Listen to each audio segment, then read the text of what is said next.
Caitlin Clark sends clear message to Kelsey Plum after sideline gesture toward WNBA refs. LA has lost all but one game in the past 7 outings. And guess who that one win came against? Yes, the Indiana Fever. What's wilder is that the game actually looked like Indies for most of it. Even without Caitlin Clark, the Fever were in control and had a lead going into the fourth. But they still couldn't seal it. Sparks took it 85-75.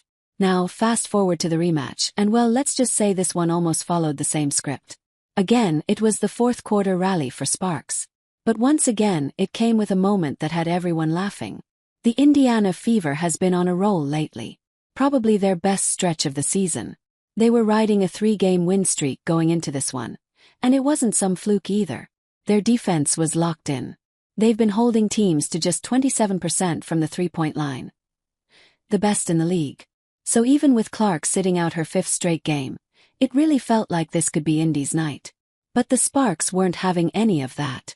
Coming off 2 straight losses, they showed up with a point to prove. The game was tight all the way with no room to breathe. But what did stay consistent from the last matchup? Another hilarious, very online Clark. Kelsey Plum moment. Because even when Clark's not playing, she's giving us content from the bench. So here's what went down. The refs called a defensive 3 seconds on LA. In case you didn't know, that's when someone on defense camps out in the paint without actively guarding anyone for more than 3 seconds. As the whistle was heard, Plum immediately walked over to the ref to plead her case. But on the sidelines, who's all fired up? Obviously CC. She stood up, started clapping for the WNBA refs, and even gestured to Plum like, "Yeah, okay, you can stop now." It was hilarious. And if it felt familiar, that's because these two have been at it like this before. Just last game, right before halftime, Clark was standing on the court, not even checking in, just looking down the floor. Plum noticed, pointing her out to the ref like, "Y'all seeing this?" She even made it to sign with her hands, probably asking to hand CC a tech. It was totally playful though, with no tech and no drama. Clark didn't even move. She just stayed there a while longer before slowly sitting down as halftime rolled in. So, it's becoming a bit of a thing with them. Plum and Clark might not be sharing the court, but they're sharing the spotlight. And the Sparks star seems to have taken the entertainment duty fully. Apart from this, she was also seen handing out a Sparks shirt to a fan courtside, who then pulled it over her Fever jersey just to get a picture. "Next time do better," Plum joked. If that was not enough, at one point in the second quarter, she did another funny thing. Kelsey Mitchell locked her up so tight that Plum ended up flat on the floor. And instead of just getting up, what does she do? 3 push-ups, right there on the hardwood. The crowd lost it. So sure, this game was packed with viral sideline drama, antics, and plenty of Plum flair.